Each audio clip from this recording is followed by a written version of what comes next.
The school calendar of 2020 was disrupted by COVID-19, which saw the premature ending of first term. 5 months later, the government has announced that schools' exam classes are resuming. But the question is Zimbabwe ready for the reopening of schools?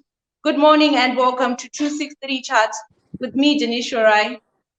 And to deliberate more on this matter, I'm joined by the Progressive Teachers Union of Zimbabwe, Secretary General Raymond Majongwe. Good morning and welcome to the show, sir.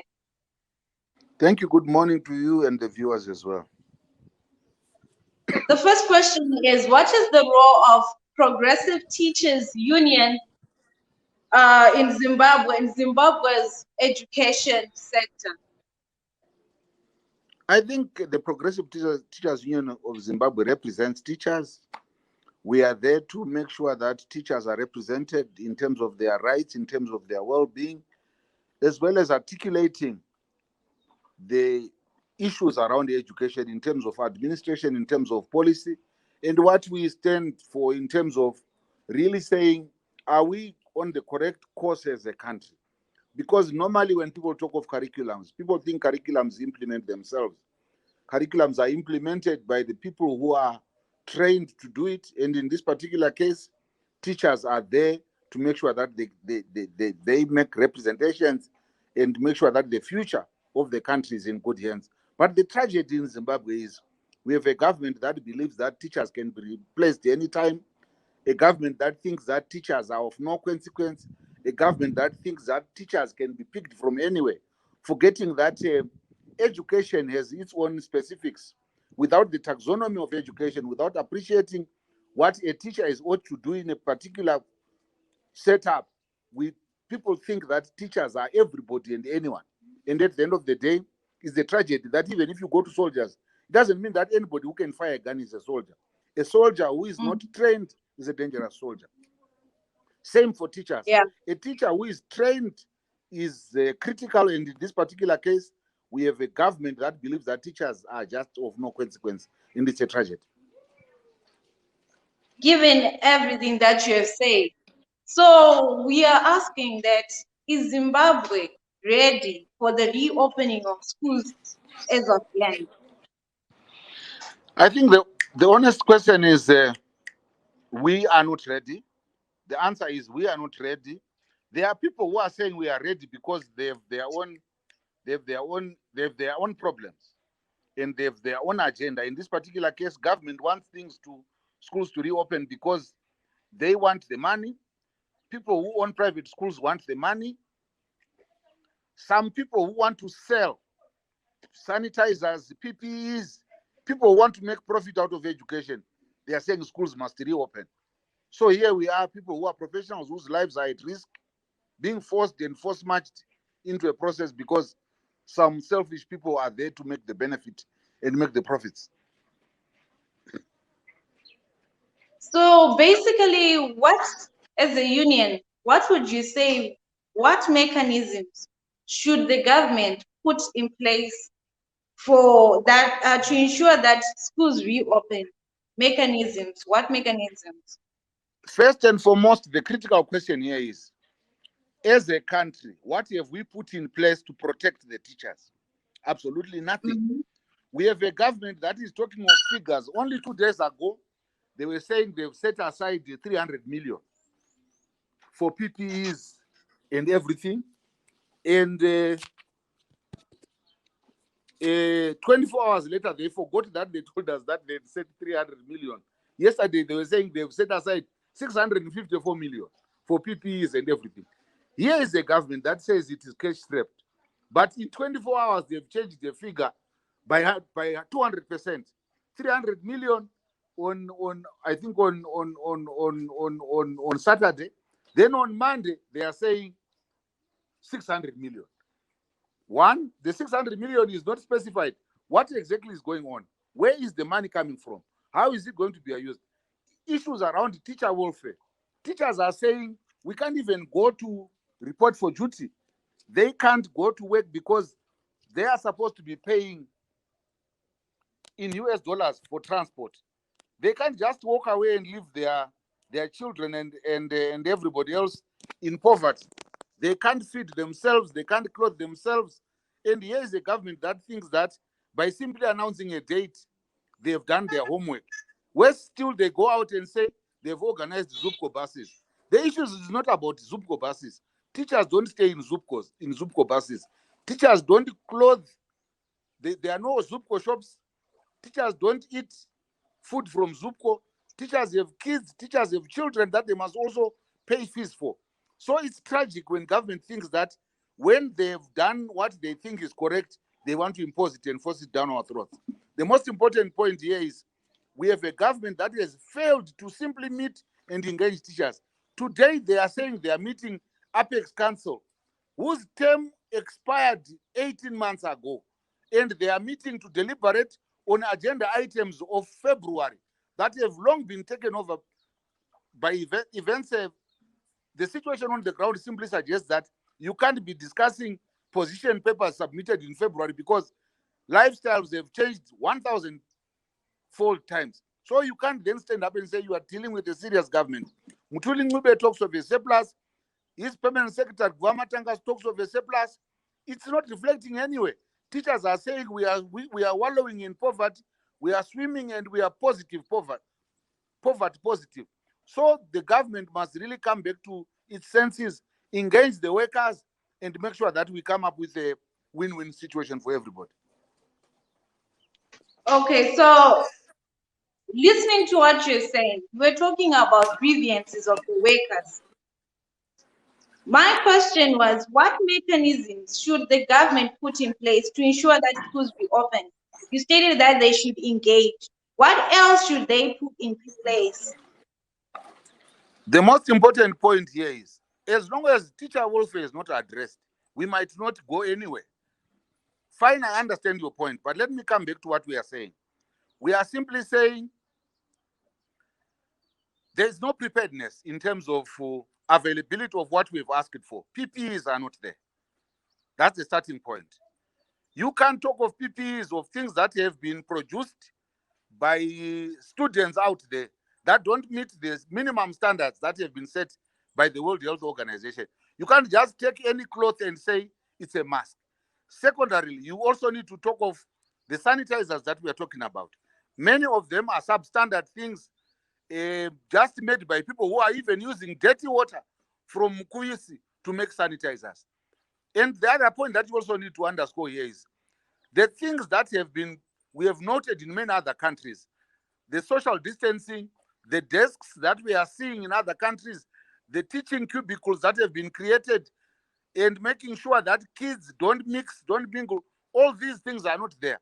You talk of a situation in Bulawayo where we hear every day on television and see it that there's no water.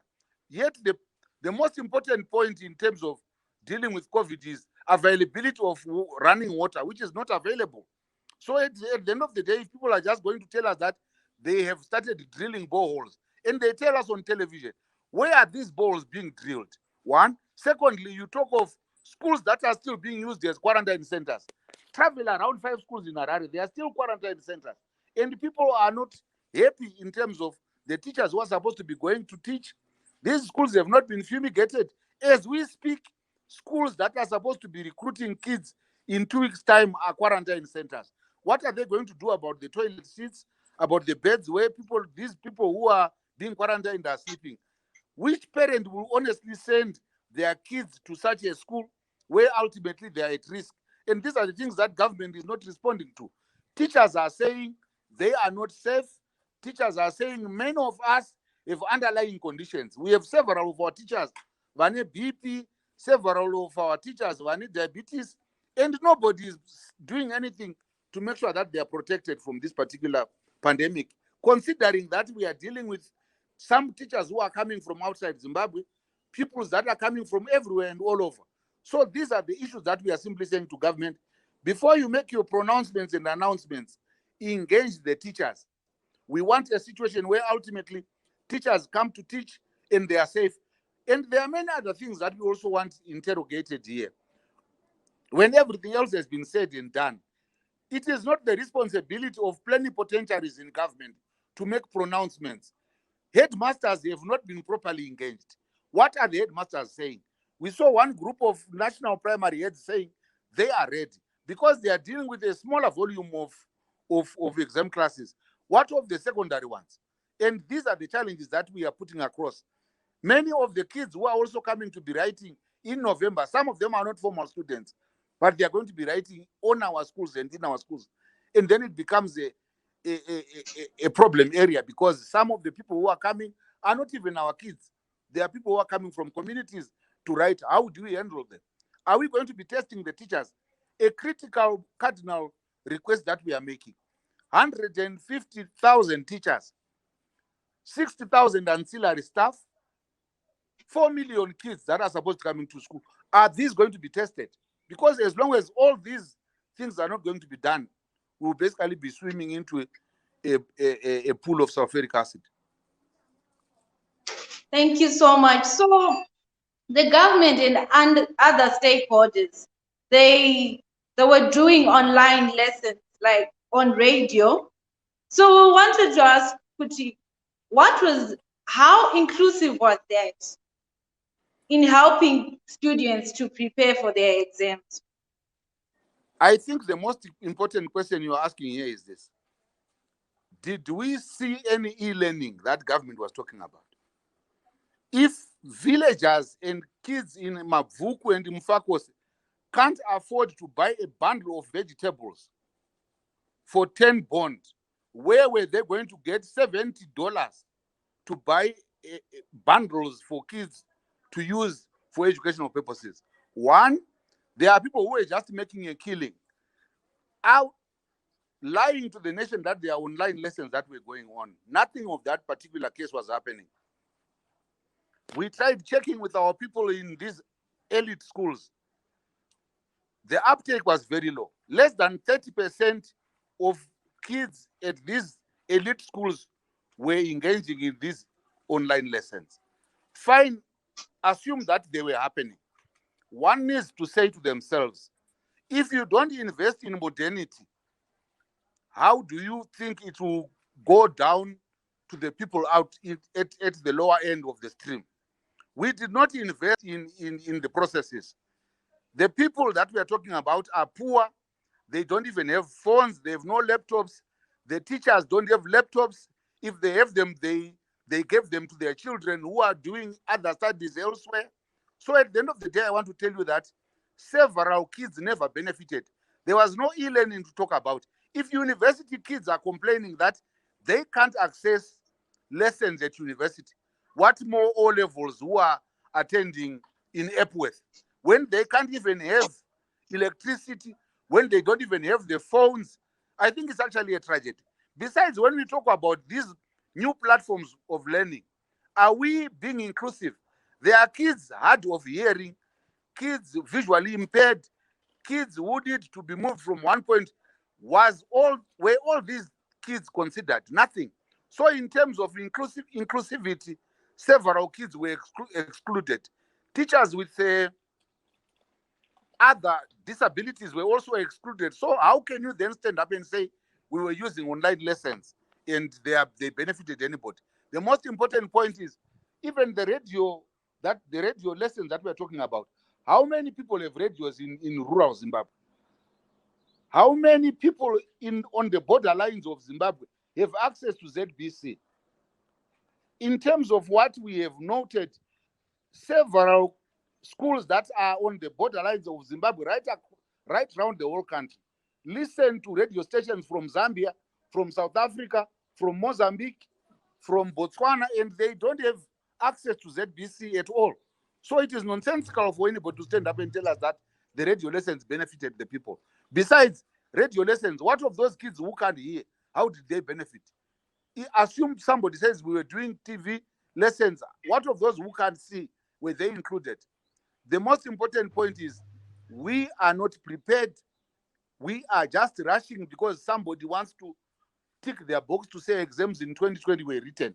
But in terms of welfare of teachers, in terms of preparedness, after all, we are just trying to prove to this world that grade 7 kids can write exams after 3 months. So the other 9 months that we spend going to school is It's just a lie. We are trying to say to the world, Zimbabwean kids can write O-level after 3 months. So what will they be doing in all these other months? We must be honest to ourselves.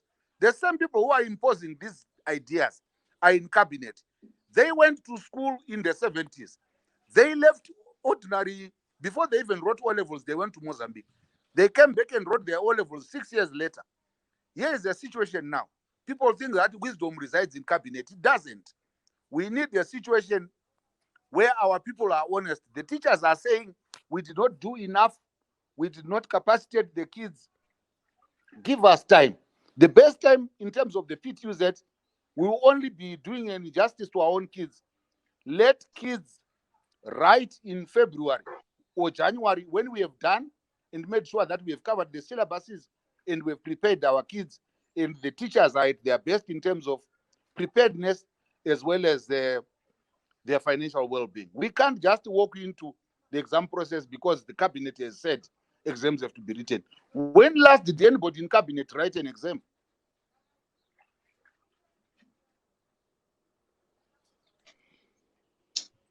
Thank you so much. So my question goes back to what you're saying, that students should write in February. That's your proposition as a union.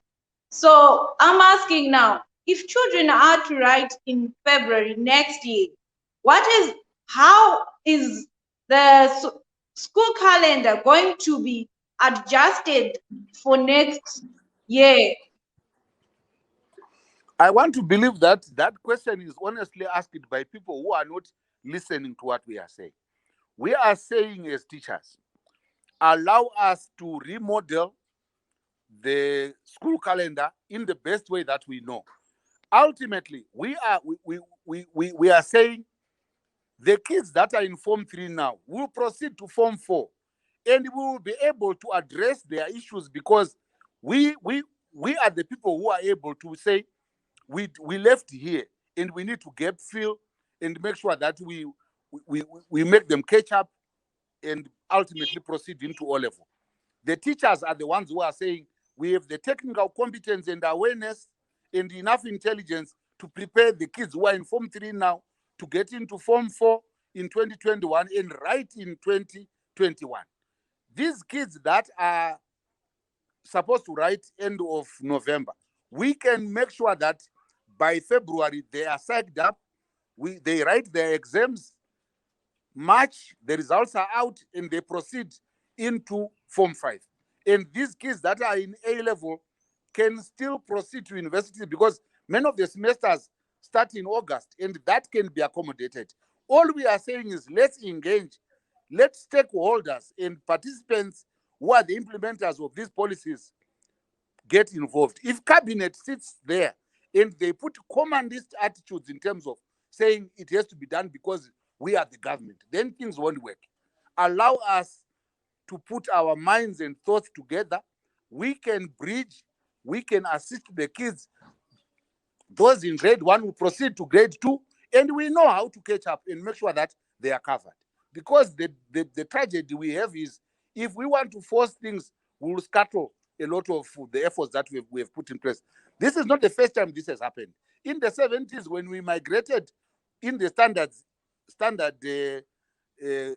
before we migrated into the grade setups, when the standard scenarios were there, it happened, but it was addressed because the people who were there deliberately saw the best way how to handle it, and a solution was found. And this is what we are simply saying: allow us to address this particular problem as teachers and make proposals to cabinet and government, and then people will move forward, knowing very well that we have the capacity to make sure that kids and the issues of the parents are addressed without any fears.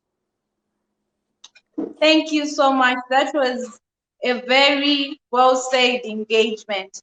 We thank you so much for responding to our questions. Thank you, sir. That was Mr. Raymond Majonga, the Secretary General for Progressive Teachers Union of Zimbabwe. And they're saying that Zimbabwe is not yet ready for reopening of schools.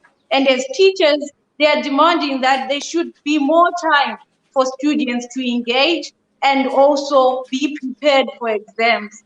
Thank you so much. That was 263 Chat.